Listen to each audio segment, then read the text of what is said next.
Bom, gente, eu sou o Gerson Duque e eu estou gravando esse vídeo para convidar o professor Fábio Sabino para um debate acerca do texto da Bíblia de Deuteronômio capítulo 18. Ele gravou um vídeo falando disso aí, desse texto, e eu gravei um outro vídeo refutando. E ele me convidou para um hangout e eu vi em cima da hora, à noite, no Facebook esse convite, entrei. E eu tinha até que dar aula, que eu dou aula de música na internet. Aí saí, fui dar aula, voltei quase, tipo, faltando 1 hora ou 50 minutos, não sei. O vídeo tá na internet aí, no canal dele. E nesse hangout, ele disse num vídeo anterior que seria... O hangout não teria mediador, entendeu? Todo mundo ia falar e tal. E no hangout eu não vi isso. Eu percebi que mais do que mediador é o próprio Fábio Sabino. Porque ele não permitiu eu falar. Eu vou mostrar a parte do vídeo que eu baixei. E vocês podem ver na íntegra completo. Apesar que eu cheguei no final. Ele não deixa falar, ele corta. E ele quer manter uma linha de raciocínio. Ou seja, ele não respeitou. Não estou dizendo que ele não respeita, mas ele não respeitou o meu poder de expressão, mesmo que ele discorde, mesmo que esteja errado, não importa, mas ele não respeitou. Ele simplesmente me cortava uma vez atrás da outra e dando a entender pro pessoal que, tipo, eu tava fugindo e tal. Então eu não achei justo, e sendo que ele, que no canal dele que fez esse hangout, né, que começou e convidou o pessoal pro hangout, então quando ele fala, a voz dele, a voz de qualquer pessoa que esteja falando some e a dele sobrepõe, entendeu? A dele entope, porque o canal foi começado, o hangout, pelo canal dele. Então no debate, a gente vai colocar uma regra. Ele vai estar gravando, que ele vai, ele vai fazer a chamada no hangout. Não vai ter outras pessoas como tinha nesse hangout, muitas pessoas. Eu nunca participei de hangout, então você fica meio assim. Quer gravar vídeo aqui, eu tenho um costume. Mas com um bocado de pessoas, você olha as pessoas e tem sons externos. Então no hangout vai ser eu e ele. O pessoal vai assistir no YouTube. Eu vou filmar aqui também com minhas câmeras, para que capte meu áudio também bom, porque quando ele filma lá, capta o áudio dele melhor. E vai ter uma regra, ou seja, 3 minutos durante 8 a 10 vezes, 3 minutos de cada, para expressar, e ninguém pode cortar o outro. Quem cortar será tido como desonesto, não cumpriu a regra. Esse será o tutor, entendeu? Esse será o mediador, a lei, esse princípio, essa lei, essa regra, melhor dizendo, que ele está colocando. Então, assim, é algo justo, entendeu? Ele toda hora cortava, eu vou estar mostrando para vocês. E o que acontece? Muita gente, tem um pessoal aí que comentou abaixo do vídeo dizendo assim: ah, quando você tá com o professor no hangout você não consegue falar. Não, eu tentava falar, ele não permitia. Claro que com um bocado de gente, com ele falando alto, com o meu áudio cortando, ele toda hora me cortando, aquilo ali causa um tipo de pressão. O cara toda hora corta, você vai falar, ele não, e ele fica fazendo gestos, ele usa essa estratégia, pode perceber, ele faz gesto tal, e ele o tempo todo é uma estratégia também de intimidar. O tempo todo ele fica, você sabe que essa palavra, porque ele é professor, é bem estudado, professor de hebraico, conhece muito a gramática hebraica, o grego, o português, então ele fica usando isso, uma estratégia também de você sabe o que significa isso, o significado daquilo, não, eu tô perguntando isso, e pá, ele tem essa estratégia, entendeu? Se conhecer hebraico, não é que seja errado, é bom, mas se conhecer a gramática hebraica e tal fosse sinônimo de saber a verdade, o Papa seria o cara que mais pregasse e soubesse da verdade, entendeu? E vemos pregar e falar um bocado de asneiras defendendo uma linha de raciocínio totalmente errônea. Então não é bem assim porque sabe hebraico, entendeu? É bom saber, mas ele usa muito isso. Você vê aí, veja ele...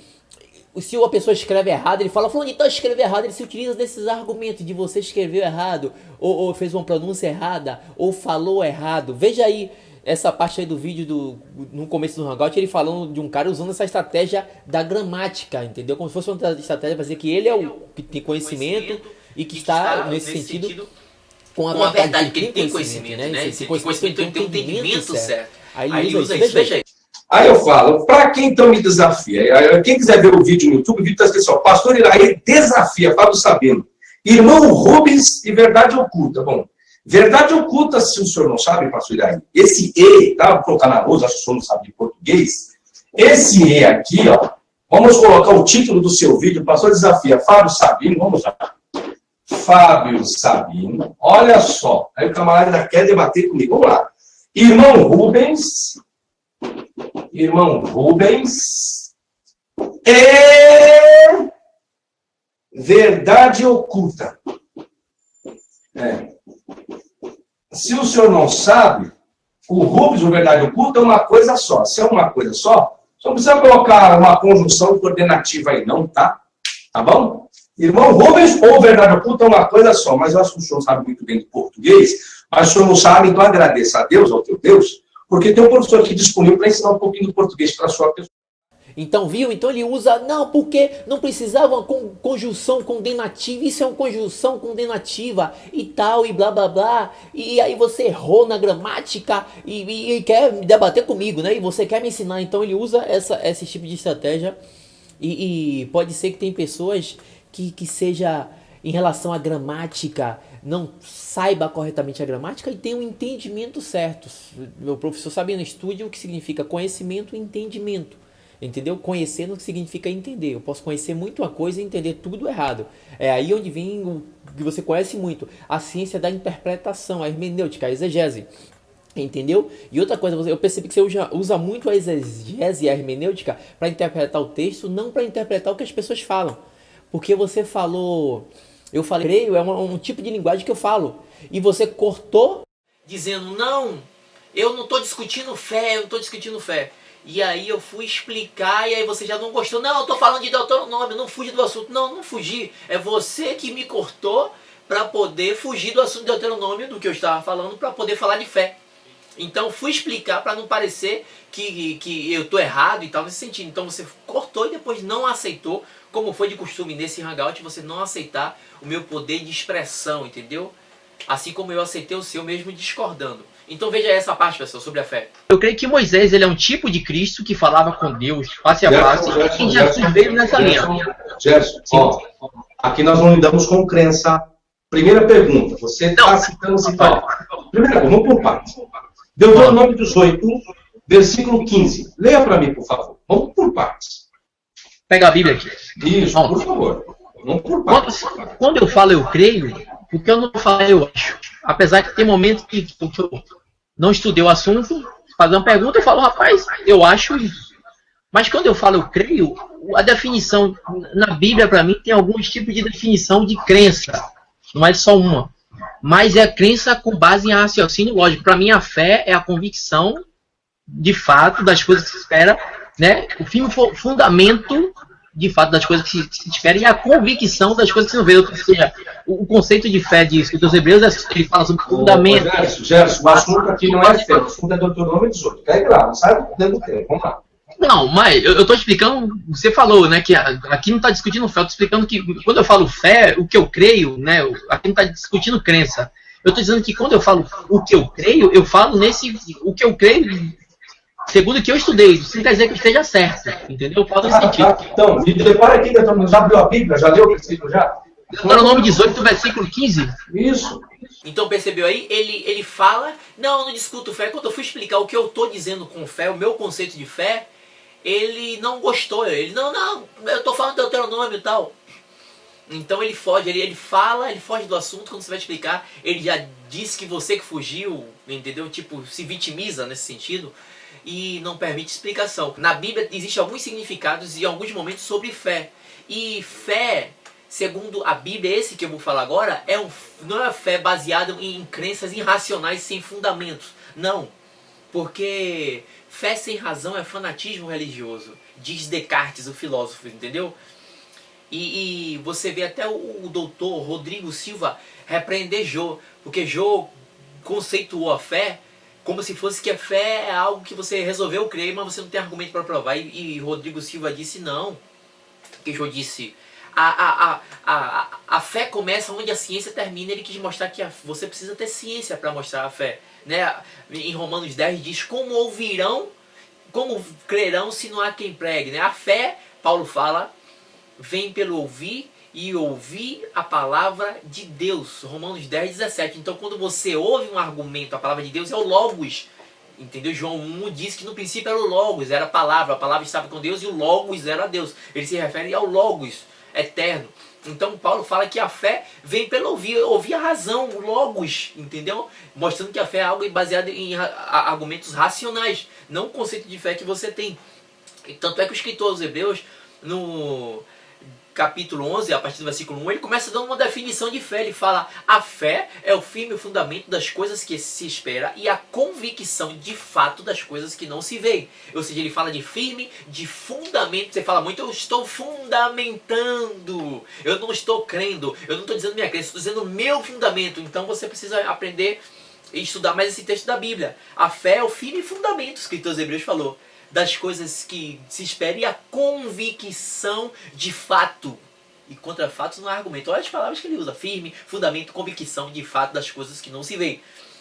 E o primeiro mandamento é amar a Deus de todo o seu entendimento. Não é uma fé: eu decidi crer em Deus assim, tal. Não, de todo o seu entendimento. Do que você estudou, conheceu e passou a entender. É por isso que em Romanos 12, Paulo fala que rogo-vos, irmão, pela misericórdia de Deus, que vocês apresentem o vosso corpo como sacrifício vivo, santo e agradável a Deus, que é o vosso culto a Deus racional. E não vos conformeis com este sistema, com este século, mas transformai-vos pela renovação do vosso entendimento. Que eu creio que você também não lembra desse texto. Então você está percebendo que o culto a Deus, que a fé em Deus é racional. Então não precisa perder seu tempo e ficar me repreendendo toda hora que eu vou falar: eu creio assim esse texto. Não estou discutindo fé, que aí você tira a minha linha de raciocínio e fica fugindo do assunto, o qual você disse que eu que fugi.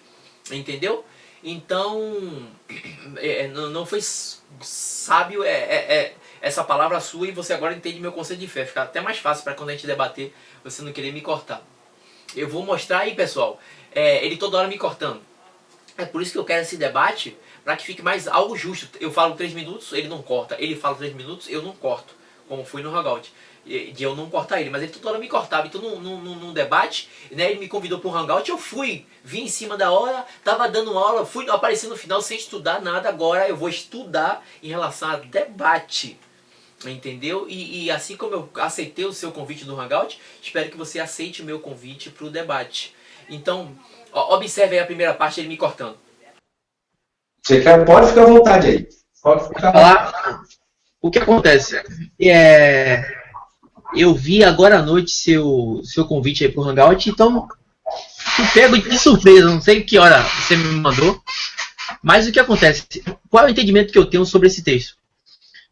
Eu entendo que aquilo ele está se referindo a Cristo e não sei se você chegou a abordar aí, né, que eu entrei no começo e cheguei agora.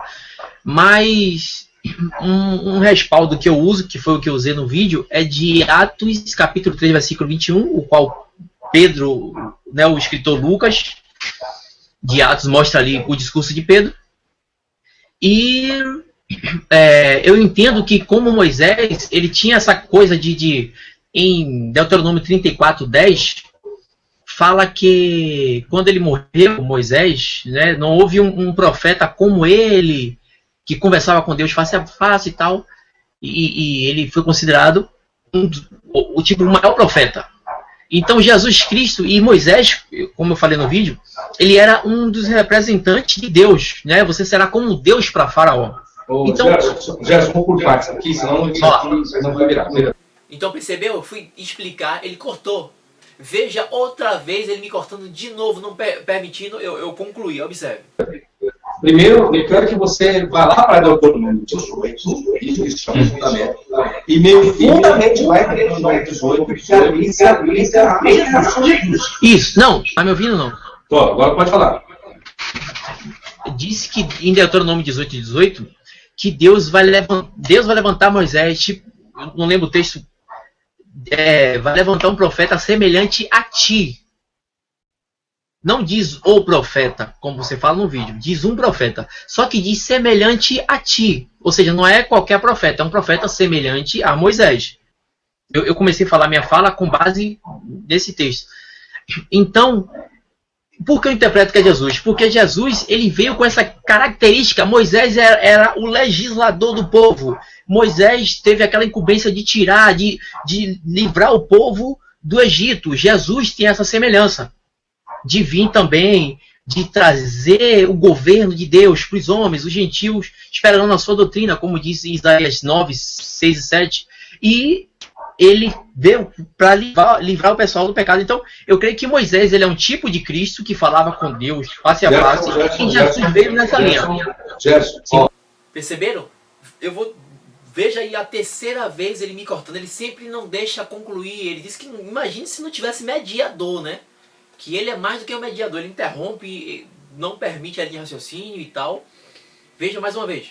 De ti, Eva, vai nascer um que vai esmagar a cabeça da serpente. Não foi dela, foi da descendência dela, que veio de Maria, um exemplo.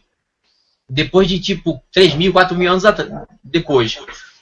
E não Gerson, deixa eu voltar aqui, ó. Volta. Nós estamos debatendo Deuteronômio 18. Se for sobre a serpente, eu tenho um vídeo aí também. Todas as passagens que vocês imaginaram já tem a resposta lá tudo, tá? Então, vamos expor aqui Deuteronômio 18. A questão é, a pergunta que eu lhe faço, o que eu fiz você ver agora? Fiz você fazer uma análise de contexto imediato e remoto. Agora eu lhe pergunto, dentro do contexto de Deuteronômio 18, se aplica a Jesus? É isso que eu estou falando. Você usou aí um texto para dizer, a gente leu a Bíblia e tal, para dizer que Deus está se falando e se referindo àquele momento, àquela época. Entendeu? Eu quero dizer que a Bíblia ela não é um livro tipo simples, tem mitologia e tal, você sabe mais do que eu sobre isso. Então, tem texto na Bíblia, eu tentei dar o que veio na minha mente aqui, a referência de Eva. Eva, de ti vai nascer um que vai esmagar a cabeça da serpente. E não foi dela, foi de Maria, depois de 4.000 anos. Um exemplo. Vamos voltar de novo, Gerson, pela última vez. Veja pela quinta vez de novo ele me cortando. Como que Moisés vai ter profecias messiânicas se é Moisés que liberta o povo do cativeiro egípcio? Deixa eu te falar algo. Muitos profetas e até as escrituras falam isso em outro contexto. Parece que você não entendeu. Ó. Estou colocando o contexto temporal. No tempo, como Moisés está escrevendo Deuteronômio. Existem os livros proféticos? Não. Então, pronto. Então, ó, esteja dentro do contexto aqui. Contexto histórico. Pelo amor de Deus. Então, você vai me irritar. Gente, fecha o áudio. Por favor, quem está com o áudio aberto aí, fecha o áudio, por favor. Então, viram aí? Se você assistir o Hangout, você vai ver me cortando o tempo todo. E o áudio dele prevalece. Quando ele fala, meu áudio some, fica lá embaixo, o dele prevalece. Então tudo isso aí no vídeo, entendeu? Para o público que está assistindo, dá, porque quando ele fala, meu áudio baixa, então tira toda a minha atenção. E aí ele consegue falar mais. E nesse debate aqui, o áudio dele vai continuar assim, que ele vai gravar, mas eu vou gravar aqui também. Entendeu? E claro, ninguém vai cortar ninguém, vai ter uma regra. Fala sim ou não? Sim, não. Eu acho que tem perguntas que sim ou não. Explique o que é uma tipologia. Não. Moisés é um tipo de Cristo. Eu entendo assim. Ele é um tipo da personificação de Cristo. As coisas que ele agiu à semelhança de Cristo. Então ele é uma tipologia de Cristo nesse sentido. Então deixa eu explicar. Moisés não é tipologia de Cristo, vou te explicar por que não é. Tá? É um texto paralelo, você não sabe nem o que é contexto paralelo, nem tipologia. Deixa eu te falar.